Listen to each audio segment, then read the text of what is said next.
bentar ya, aku keluar dulu, dia bilang. Pas dia keluar, dia ngapain? Keluar, dia balik lagi, dia bilang, saya ada ide, Yasmin bilang, begini, ternyata berhasil idenya. Pertanyaannya, dia terima kasih sama siapa? Dia terima kasih sama siapa? Sama rokok, tepat sekali. Tapi sesungguhnya yang dia lakukan adalah apa? Waktu dia lagi panik, breathingnya pendek dan cepat.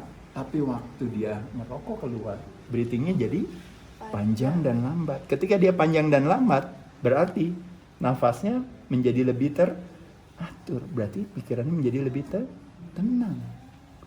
Makanya kenapa 2 dari 3 pria merokok. Bukan karena dia tidak peduli dengan kesehatan, tapi karena merokok ternyata memberikan kebermanfaatan. Yaitu adalah apa yang terjadi, teman-teman sekalian. Terjadi yang namanya aktivasi ketenangan hati terjadi.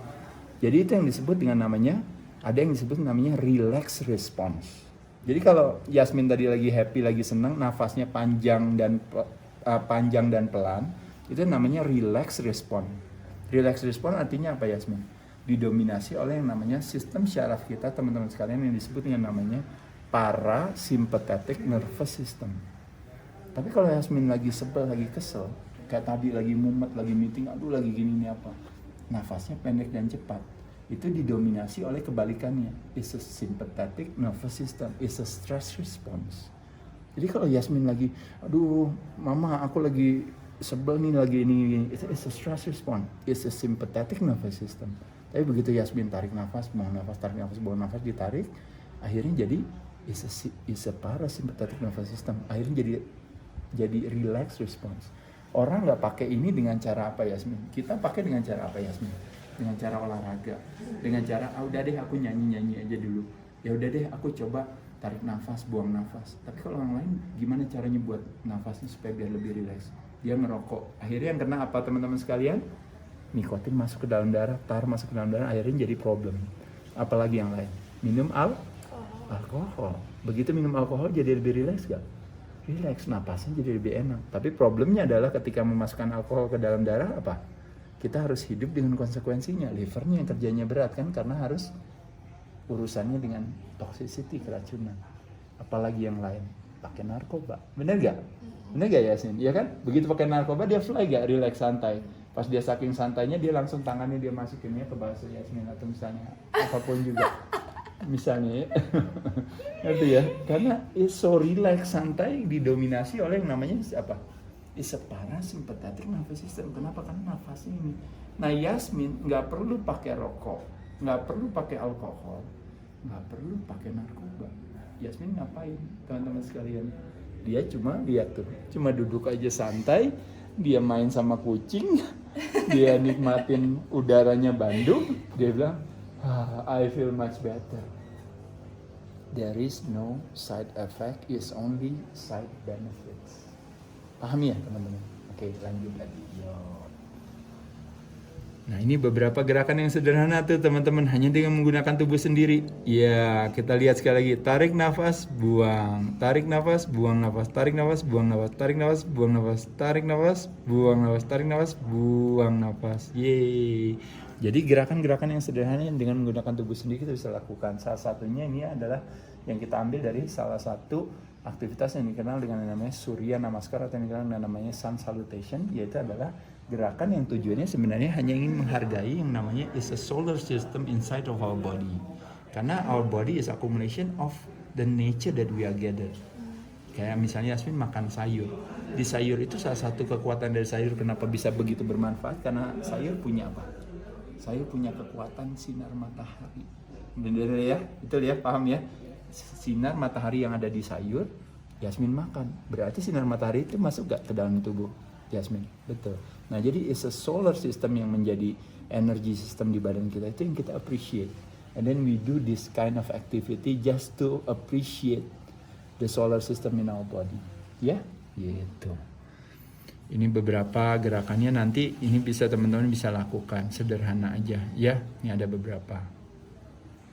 Nah, ini juga sama kayak yang namanya, kalau teman-teman tahu yang namanya ada anatomi daripada fisiologi, misalnya ada jantung di mana, paru-paru di mana, liver di mana, usus di mana gitu kan, ya kan? Nah, ini juga ada yang disebut dengan namanya anatomi energi.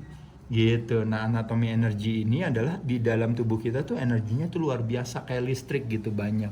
Ya, ada 32.000 kanan, ada 36.000 masculine, ada 36.000 feminin. Mungkin kalau bahasa Sanskertanya ada orang bilang namanya Ida, Pinggala dan sebagainya. Nah, ketika 36.000 dan 36.000 yang lainnya bertemu, dia bertemu dalam satu yang namanya junction atau roda titik, itu yang dikenal dengan namanya cakra. Nah, ini dibuat penyederhanaan cakra itu ketemunya dia adalah di sini. Nah, kalau kita fokuskan atensi kita kepada si cakra itu, tempat di mana energi itu bertemu, pada saat itulah badan akan menciptakan satu kekuatan tersendiri, akan menciptakan satu penyembuhan tersendiri. Nah, jadi waktu teman-teman ngelihat, membayangkan di tulang ekor kita ya, ibaratnya itu ada energi di tulang ekor kita, kita bayangin warnanya merah. Itu biasanya represent daripada yang namanya survival, yang namanya semangat dan sebagainya. Lalu kita pelan-pelan lagi naikin, kita fokusnya lagi misalnya ini di bagian ini yang namanya swadhisthana, itu di bagian di atas alat vitalnya kita ini, di bawahnya pusara kita. Itu yang dikenal dengan namanya swadhisthana. Nah, itu warnanya tuh oranye. Itu mencerminkan jadi kayak kesenangan kita, kayak Yasmin, aduh aku senengnya ini, senengnya itu. Jadi kayak kenikmatan itu adanya di sana. Nah, begitu masuk lagi di pusar kita. Nah, itu warnanya di sini tuh kuning, Yasmin. Jadi kalau Yasmin diem merem, membayangkan ada energi di perut, itu energinya warnanya kuning. Itu di sana, di dalamnya. Nah, terus lagi masuk lagi ke sini. Kata Yasmin bilang, aku mah dengerin suara hati aku aja, gitu. Nah, pas kalau Om Ade tanya sama Yasmin, Yasmin coba tunjuk diri kamu sendiri, coba Mas Agra kasih lihat. Waktu dia tunjuk, dia kenapa Yasmin tunjuknya ke sini, teman-teman? Kenapa nggak misalnya, Yasmin coba tunjuk diri kamu? Dia nggak bakal nunjuk ke sini, ya kan? Atau tunjuk diri kamu, dia nggak nunjuk ke sini, tapi dia nunjuknya ke sini. Kenapa? Karena di cakra ini, teman-teman sekalian, ini adalah pertemuan yang paling gede antara cakra di atas sama cakra di bawah. Itu pertemuannya kencang. Jadi tiap kali Yasmin gini pasti larinya ke sini terus, nunjukin ke sini. Kenapa? Karena itu yang paling besar. Makanya disebut namanya anahata, undistracted gitu ya. Nah, ini warnanya hijau. Nah, kalau di sini ini throat chakra. Nah, di sininya Yasmin itu cakranya itu warnanya ini lebih kepada kayak, kalau Yasmin pasti Om Ade yakin Yasmin kan dalam bercerita sama orang ini apa, Yasmin juga kebetulan karena Yasmin juga seorang public figure. Jadi terus Yasmin punya Instagram dan sebagainya. Jadi akses atau yang namanya opportunity, kesempatan Yasmin untuk express yourself, kayak kalau istilahnya apa namanya, kalau orang bilang, kalau anak muda suka make your voice terdengar gitu ya kan, kayak gitu. Itu kan sebenarnya adalah karena ibaratnya Yasmin punya ekspresi itu dan Yasmin menyampaikan, dan ternyata Yasmin punya kemampuan untuk itu. Semua orang dengerin Yasmin, ini apa. Jadi makanya kenapa Yasmin secara artikulasi kan sangat baik dan sebagainya. Nah, tapi salah satunya kalau mau dijelasin di sini, coba nih Om Ade tanya, ini warnanya apa? Biru juga. Betul, warnanya biru. Nah, sekarang nanti Yasmin pay attention, ya, Yasmin pay attention. Nanti Yasmin lihat di lingkungan Yasmin apa aja yang warna biru, ternyata banyak. Begitu warna biru di lingkungan Yasmin itu banyak, itu biasanya Yasmin untuk mengekspresikan itu lebih gampang. Tapi kebalikannya, kalau seandainya Yasmin kekurangan warna biru, Yasmin kayak ada sesuatu yang kepengen ngomongin tapi nggak bisa. Berarti pas Yasmin lihat, jangan-jangan kamar aku kurang warna biru. Yasmin taruh warna biru banyak. Pada saat itu nanti dia akan attract si cakra si biru itu tadi. Yasmin jadi lebih enak. Ketika Yasmin ngerasa, oh I'm heartless, tau gak heartless? Ibaratnya gila, gue tega banget ya sama orang ini apa gitu. Pas Yasmin lihat, oh wow, I'm running out of green color in my surroundings. Yasmin taruh warna-warna hijau. Pada saat itu Yasmin ngerasa lebih humanis gitu ceritanya. Begitupun juga ketika bilang, aduh Yasmin rasanya kok kayaknya apa-apa nggak berani, ini nggak berani, itu nggak berani. Pas Yasmin lihat, ternyata warna merah jarang ada di tempat Yasmin. Jadi Yasmin butuh warna merah buat supaya dapetin kekuatannya. Dan selanjutnya. Paham ya teman-teman ya? Ini sesuatu yang nanti teman-teman bisa belajar sendiri. Saya bukan ahlinya, jadi saya nggak bisa menjelaskan. Saya hanya membuat sebuah penyederhanaan. Mohon izin ya teman-teman yang paham tentang ini pasti bisa menjelaskan lebih baik dari saya ya. Tapi ini semua, kita semua bisa kita semua kita miliki dan kita semua bisa istilahnya bisa mengeksplor yang namanya kekuatan di tubuh kita ini. Ini semua ya, sampai ke sini, sampai ke atas ya. Dan itu semuanya, makanya kenapa ada yang namanya, kalau orang bilang salah satunya terapi dengan warna, vibrasi itu gitu, dengan warna. Jadi kasih batu warna ini ditaruh di mana, taruh di mana. Oh ternyata kok Yasmin kok susah mau ngomong sesuatu, mau membukakan sesuatu, ternyata kurangnya biru, nanti taruhnya biru. Oh kayaknya Yasmin kok kayaknya rasanya tiap kali kayak ngambil satu keputusan kok kayaknya kayak kurang berperi kemanusiaan gitu misalnya, dan seterusnya. Paham ya? Ini kurang lebih itu. Oke. Ini sekedar aja teman-teman sekalian. Nah ini adalah salah satu ya sederhana hal yang kalau tadi dikatakan yang Om Ade bilang bahwa janganlah pernah kita sewenang-wenang terhadap yang namanya nafas kita. Nafas kita setiap hari kalau teman-teman tahu itu kita bernafas 23.000 kali. Tarik nafas, buang nafas, tarik nafas, buang nafas. Kalau kita tarik nafas, buang nafas, kita nggak do it mindfully. Kita seenaknya aja, biasa aja gini. Tapi kalau kita beneran teman-teman tarik, buang. Tarik, buang. Yuk teman-teman sekarang kita lihat Yasmin. Yasmin pegang di dadanya satu, pegang di perutnya satu. Sekarang Yasmin tarik nafas, tarik, buang nafas lagi. Oke, tarik nafas lagi, buang nafas lagi. Oke, sekarang Om Ade tanya, waktu Yasmin tarik nafas, yang ke depan dadanya atau perutnya waktu tarik nafas? Dadanya, betul. Perutnya masuk. Tarik nafas? Iya. Apa yang terjadi teman-teman dengan yang dilakukan oleh Yasmin? Yang dilakukan oleh Yasmin adalah nafas yang tujuannya untuk supaya Yasmin menjalankan sebuah aktivitas. Nggak salah. Tapi kalau Yasmin mau mengaktifasi yang namanya respons, yang namanya relax response, Yasmin balik nafasnya. Coba pegang lagi sekali lagi. Waktu Yasmin tarik nafas, yang naik, yang bawah. Tarik, buang. Iya, tarik, buang. Iya, tarik lagi nafasnya. Iya, jadi waktu teman-teman sekalian, waktu kita tarik nafas, kita tariknya, jadi waktu tarik, jadi waktu kita tarik, yang ada perutnya yang maju ke depan. Waktu kita buang, perutnya masuk ke depan. Tarik. Pada saat itu yang teraktivasi adalah parasympathetic nervous system respon ini. Tapi kalau Yasmin mau tujuannya mau sprint, mau Om Ade mau ngangkat beban, Om Ade tariknya dari, nah iya, mau persiapan, mau presentasi, mau apa, Yasmin boleh melakukan itu. Tapi kalau mau untuk aktivasi relax response, Yasmin mesti berubah. Jadi breathingnya from belly, not from chest. Breathing from belly is deep, breathing from chest is shallow. Ya, inhale waktu nafasnya masuk, belly-nya keluar. Exhale waktu nafas dibuang, belly-nya masuk. Maka kemampuan Yasmin untuk menghirup oksigen akan lebih optimal, suplai oksigen lebih baik. Pada saat itu Yasmin lebih relax, stresnya makanya terjadi diminimalisasi. Ya, begitupun juga ini beberapa gerakan yang sederhana. Ini beberapa tips santai ya, sederhana ya kalau teman-teman lihat ya. Jadi tarik nafas dari kiri, tutup, buang nafas dari kanan. Santai aja semuanya, tarik, buang dari ini. Seolah-olah kita membersihkan nadi kita. Ini salah satu strategi.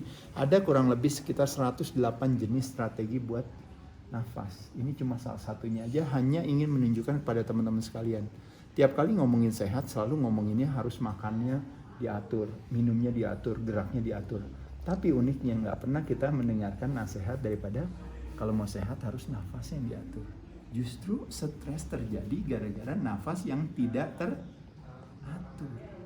Paham ya teman-teman ya? Oke, ini banyak nih strategi-strateginya. Ini juga kebalikannya sama. Kalau tujuannya buat mau mengoptimalkan, ceritanya Yasmin mau persiapan buat presentasi, mau kerja ini apa, malah kebalikannya ditarik. Ini namanya Bastrika. Jadi tarik, buang nafas pada saat. Ya, jadi waktu kita bermain dengan nafas kita pada saat itulah kita bisa punya satu energi yang luar biasa hanya dengan melakukan aktivitas pernafasan gitu ya. Jadi sekali lagi teman-teman sekalian, sebagai sebuah kesimpulan yang sederhana aja. Jadi membayangkan di Indonesia itu ya, salah satu kunci daripada untuk mengatasi stres katanya adalah apa? Nerimo. Apa tuh nerimo? Ikhlas.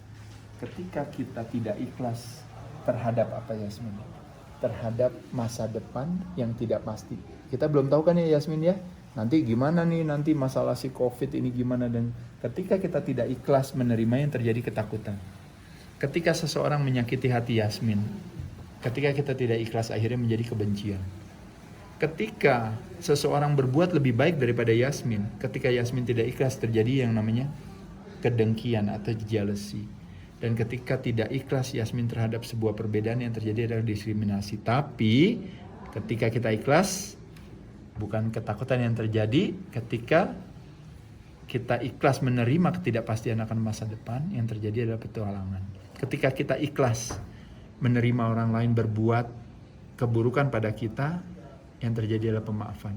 Ketika kita ikhlas, ibaratnya melihat orang lain berbuat lebih baik daripada kita, yang terjadi adalah bukannya jealousy tapi motivasi. Dan ketika kita ikhlas terhadap sebuah perbedaan, yang terjadi adalah toleransi. Jadi yuk teman-teman, salah satu kunci buat ngilangin stres adalah punya sebuah keikhlasan.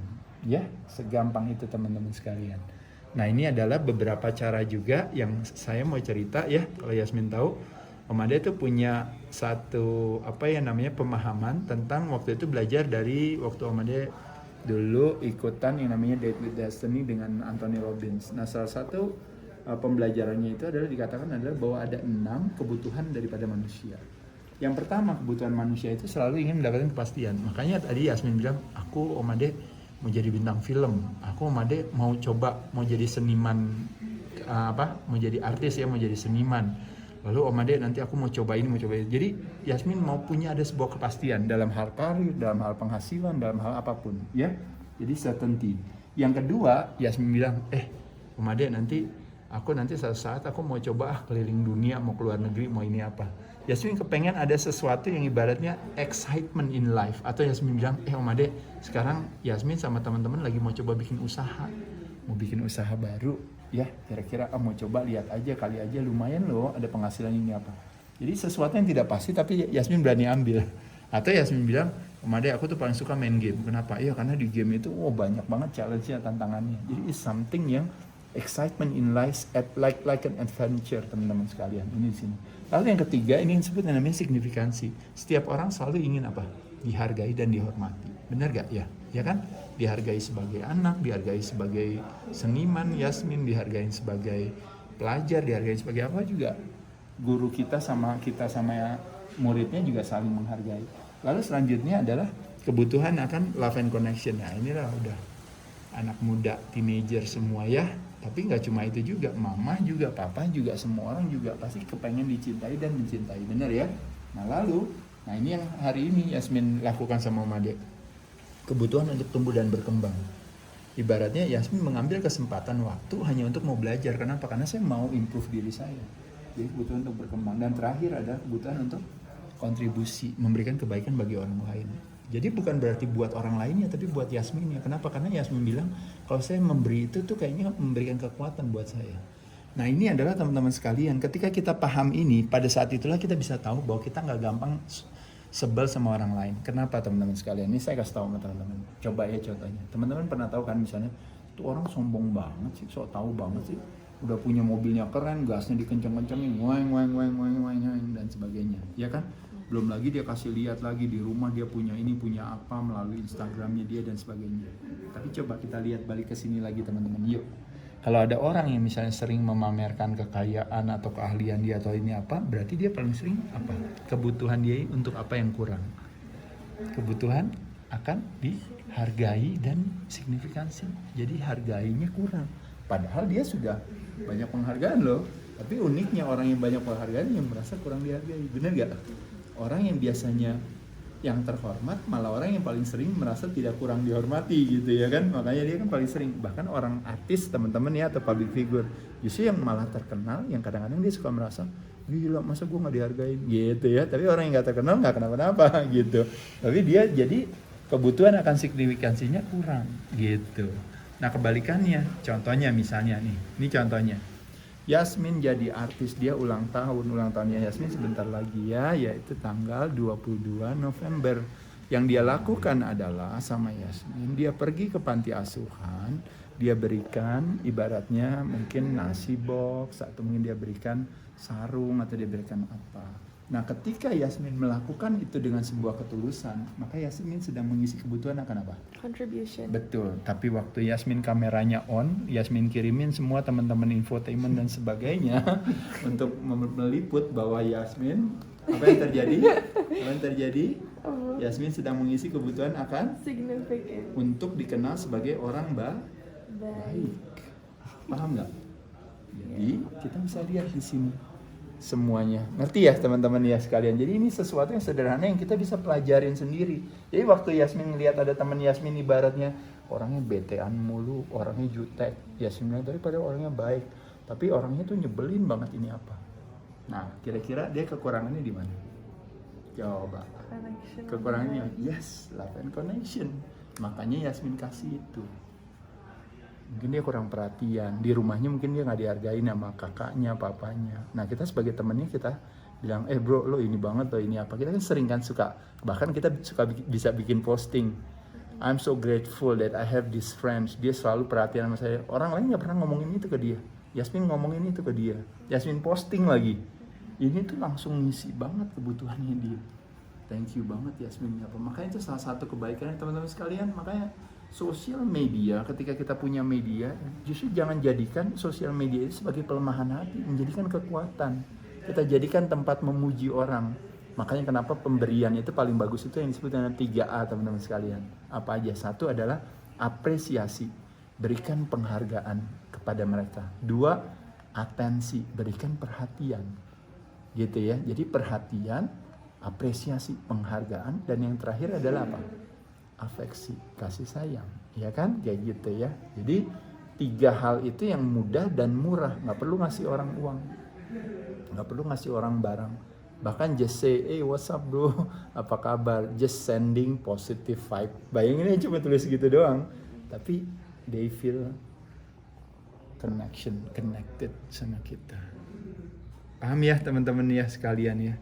Jadi ini semua bisa menjelaskan kepada kita semua betapa ternyata kita nggak gampang untuk sebel sama orang tuh nggak gampang. Kalau kita lihat ada orang yang kayak gitu, ada yang ngambekan, ada orang yang mungkin sombong, ada orang yang mungkin dia korupsi loh, dia ngambil uang ini, kita bilang ini kebutuhan akan certainty-nya yang kurang sehingga akhirnya dia mengorbankan dirinya untuk mengambil hak orang lain demi dia mendapatkan sebuah kepastian.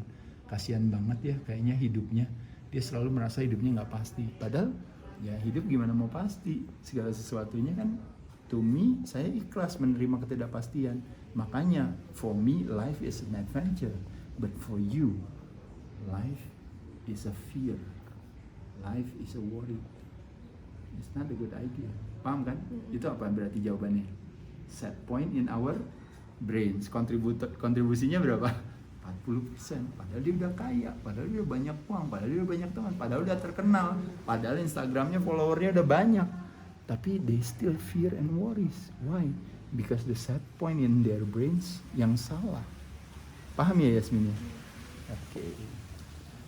Nah, jadi kesimpulan dari berbagai itu tadi teman-teman sekalian, yuk ada 10 yang kita bisa lakukan sebagai penutup ya teman-teman ya. Ini ya kita lihat ya. Ya. Jadi kesatu adalah terbuka untuk selalu belajar ya terhadap sehat atau terhadap happy itu sendiri. Menjalankan dengan suka hati, mulai dari diri sendiri.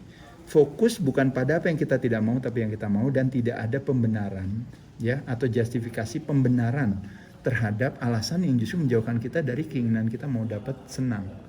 Lalu selain itu juga teman-teman lihat di sini, yaitu adalah selalu ada kesempatan ya untuk lebih bahagia dari sebelumnya. Memahami peran pikiran kita itu justru sebagai pembantu, bukan kebalikannya kita, pemikiran kita yang menjadi majikan bagi kita. Menghargai sebuah keheningan, menghargai kebaikan di dalam diri kita sendiri ya, dan yang terakhir adalah bijaksana pada diri sendiri dan pada kehidupan. Nah, jadi sekali lagi teman-teman sekalian, apa yang ada di kepala kita itu kadang-kadang lebih sedikit daripada apa yang di luar kepala kita. Jadi oleh sebab itu terus rajin belajar, seperti teman-teman hari ini Yasmin belajar bersama untuk punya cara pandang yang lebih menguatkan hati. Ya. Yang kedua, lakukan segala sesuatunya dengan senang hati. Don't die with your music still in you.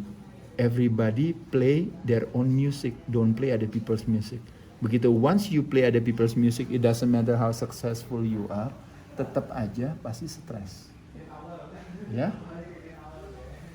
lanjut lagi. Kita tidak bisa memberi kalau kita tidak memiliki. Jadi ini yang namanya Tutwuri Handayani teman-teman sekalian. Jadi kalau kita mau memberikan kebahagiaan bagi orang lain, membahagiakanlah diri sendiri. Karena kalau kita punya 100 uangnya, kita bisa bagi orang 75, 95. Tapi kalau kita cuma punya 100, kita mau bagi orang 1000, nggak bisa. Ya, jadi nggak bisa membahagiakan orang lain kalau kitanya sendiri nggak bahagia. Mulai dari diri sendiri, walk the talk. Apa yang kita fokuskan di sana tenaga kita tersalurkan. Ya, jadi kita tidak bisa sibuk dwelling, menganalisa kesedihan, tapi ingin mendapatkan kebahagiaan. Kita tidak bisa sibuk dwelling, menganalisa kegelapan, ingin mendapatkan kesehatan. Kita tidak bisa sibuk menganalisa kesakitan seperti hari ini, tapi ingin mendapatkan kesehatan, nggak terjadi. Ya. Power of intention artinya apa teman-teman sekalian? Setiap kita melakukan segala sesuatu, yuk kita lakukan yang namanya ibaratnya itikat adalah sebuah hasrat tanpa pamrih. Jalankan dengan senang hati. Ya, ibarat sebuah pohon kalpataru itu semua sesungguhnya. Pohon kalpataru teman-teman tahu gak? Yasmin tahu gak pohon kalpataru apa? Pohon kalpataru itu adalah sebuah pohon yang kalau Yasmin minta apa, itu sama pohon dikasih. Jadi suatu ketika ada orang lagi jalan-jalan gak sengaja tiba-tiba nyasar ke sebuah taman yang indah. Di bawah taman yang indah itu ada sebuah pohon seperti ini. Dia gak tahu pohon itu sebenarnya pohon kalpataru. Dia duduk di bawah pohon itu. Lalu dia bilang, aduh kalau siang-siang gini enak ya kalau seandainya ada minuman. Ting, keluar minuman. Begitu dia minum, dia bilang, wah kalau ada makanan lebih enak lagi. Ting, keluar makanan. Kaget dia, wah kok ada makanan. Udah kelar makan kan kenyang. Dia bilang, duh kalau udah kenyang gini enak ya kalau ada yang nemenin. Ting, keluar itu semua bidadari yang cakep-cakep nemenin dia. Nggak berapa lama, hari menjelang sore, mulai gelap, dia ada di bawah pohon. Dia bilang, aduh jangan-jangan nanti ada setan. Ting, keluar setan. Dia bilang, waduh ada setan, ntar dia mau membunuh saya. Ting, mati dia. Jadi apa kesimpulannya? Kesimpulannya teman-teman sekalian, ternyata tanpa dia sadari dia ada di bawah pohon kalpataru. Di bawah pohon kalpataru, apapun yang dia pikirkan itu yang termanifestasi. Nah sekarang pertanyaannya, pohon kalpataru ternyata ada di mana teman-teman sekalian? Bukan cuma ada di taman itu, tapi ada di mana teman-teman sekalian? Ada di mana? Tuh coba tunjuk teman-teman. Iya, ngerti kan? Ayo, jadi apa yang kita fokuskan di sana tenaga kita salurkan. Yasmin mau fokus, mau bilang saya mau sukses, saya mau berhasil, silahkan fokusin aja. Tapi kalau Yasmin mau fokus, saya mau gagal, silakan juga. Teman-teman tanya sama Om Ade, kenapa sih Om Ade bisa jadi juara dunia dan ini apa dan sebagainya. Om Ade cuma fokus satu. Om Ade mau jadi atlet yang baik, yang bagus. Yang ini. Om Ade nggak pamrih juga sebenarnya terhadap juara dunia atau apa. Biar dia yang mengikuti, nggak ada masalah. Tapi Om Ade selalu berfokus pada apa yang Om Ade mau, gitu. Ya, begitupun juga ada yang sekarang punya gym, fokus aja. Apa yang bisa saya lakukan buat gym atau usaha saya atau sekolah saya bisa berhasil.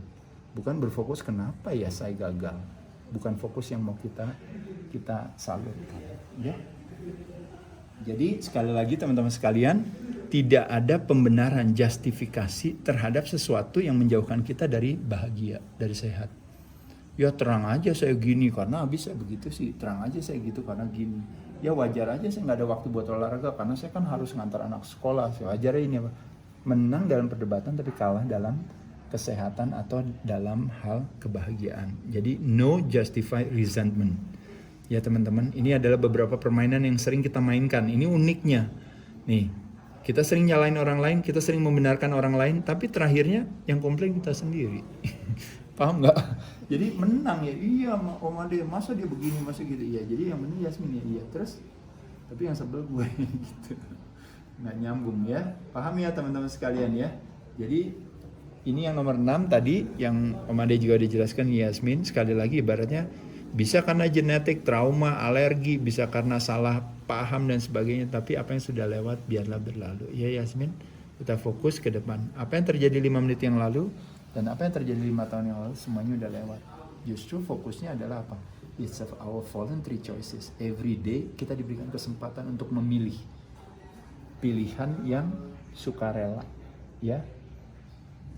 Oke, ini lagi teman-teman, ingat sekali lagi ya, selalu fokus kepada apa teman-teman sekalian. Pikiran harusnya menjadi kekuatan, bukan menjadi kelemahan. Jadi mind is a beautiful servant, but is a lousy master. Ya, oke ya, ngerti ya. Yang ke-8, teman-teman ingat sekali lagi, kesengsaraan manusia berawal dari ketidakmampuan kita untuk duduk sendiri dalam satu ruangan tanpa harus melakukan apa-apa. Kenapa? Karena biasanya orang yang nggak bisa diem sendiri, nggak perlu ngapa-ngapain, karena apa?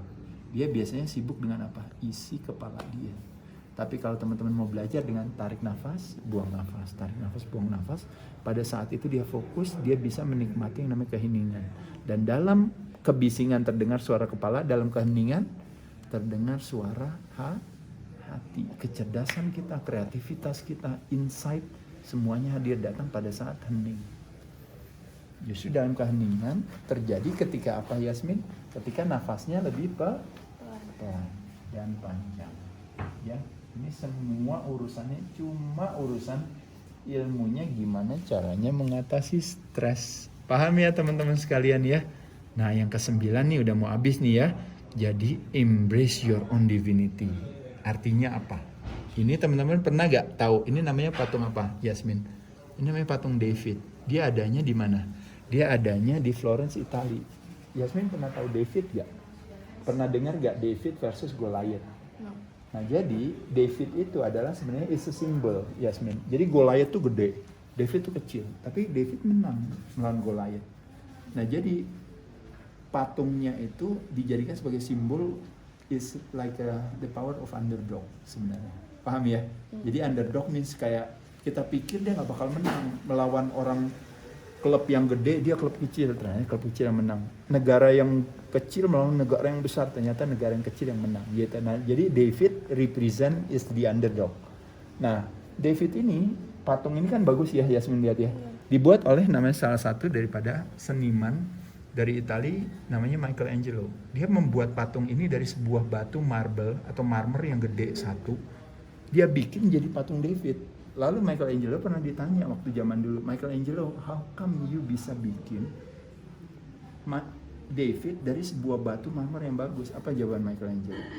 Dia bilang, teman-teman sekalian, Michelangelo bilang apa? Saya tidak membuat David, David sudah ada di dalam batu itu. Apa yang saya lakukan?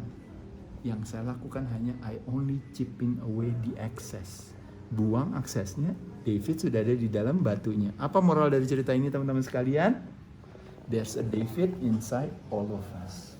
Bahwa ada kecerdasan, ada kehebatan, ada kebaikan, semua ada di dalam diri Yasmin. Tapi Yasmin bersedia gak untuk apa? Chipping away the excess. Siapa excessnya?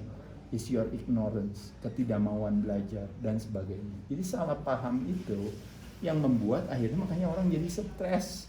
Orang jadi apa semua karena gak mau belajar. Padahal semua kebahagiaan datangnya dari mana? Dari luar apa dari dalam? Kalau kita lihat daripada rumusan happy. Dari dalam. Dari dalam. Just chip away the excess. Paham ya teman-teman? Dan ini dia. Ya habis baterai. Oh iya, nggak apa-apa. Dan yang terakhir teman-teman sekalian, yang terakhir itu adalah wisdom, yaitu adalah bijaksana terhadap diri kita dan orang lain. Ya, jadi tadi di situ ada tulisannya, itu adalah apa caranya supaya kita biar istilahnya kita bisa mengoptimalkan kebaikan dari diri kita. Salah satunya adalah dekat dengan alam, menghargai sebuah keheningan, dan juga tentunya ada yang disebut dengan namanya no judgment. Jadi belajar untuk tidak menghakimi. It is what it is. Setiap orang, teman-teman sekalian, punya perjalanannya masing-masing. Ya, kadang orang made a mistake. Being young is a nice thing, kayak Yasmin. It's a nice thing. Why? Because when you are young, it allows you to make a mistake. Kita bisa made a mistake. When we made a mistake, kita learn from it. Orang yang bijaksana belajar dari kesalahan orang lain, mudah dan murah. Orang yang pintar belajar dari kesalahannya sendiri. Artinya apa? Sedikit mahal, tapi sudah belajar. Tapi orang bodoh tidak pernah belajar dari kesalahan sendiri. Tapi there is no such thing as a stupid person. Why? Because when you are asking a stupid people, ditanya, kenapa kamu gak mau belajar dari kesalahan kamu? Jawaban stupid people adalah apa? Because they play blame game. Dia bilang bukan salah gue, yang salah dia, makanya bukan kenapa saya yang harus belajar. Teman-teman sekalian, ingat sekali lagi, survival of the wisest. Orang yang sukses adalah orang yang bijaksana. Bijaksana artinya apa? Mudah dan murah. Yuk, sebelum teman-teman ngalamin sendiri, sebelum teman-teman harus bayar sendiri, teman-teman cukup belajar. Hari ini belajar dengan saya dan Yasmin, bisa belajar dengan teman-teman yang lainnya, mudah dan murah. Kita ambil, kita petik, kita manfaatkan, akhirnya bisa bermanfaat bagi kita. Kurang lebih itu secara umum kita how to, kalau dalam tanda kutip ya, memanage stres kita. There is no such thing as stress, teman-teman. Kurang lebih gitu, Yasmin. Boleh ditutup ke teman-teman. Thank you so much for watching. Thank you buat Om Ade. Hey. Thank you Kak Agra. Kak.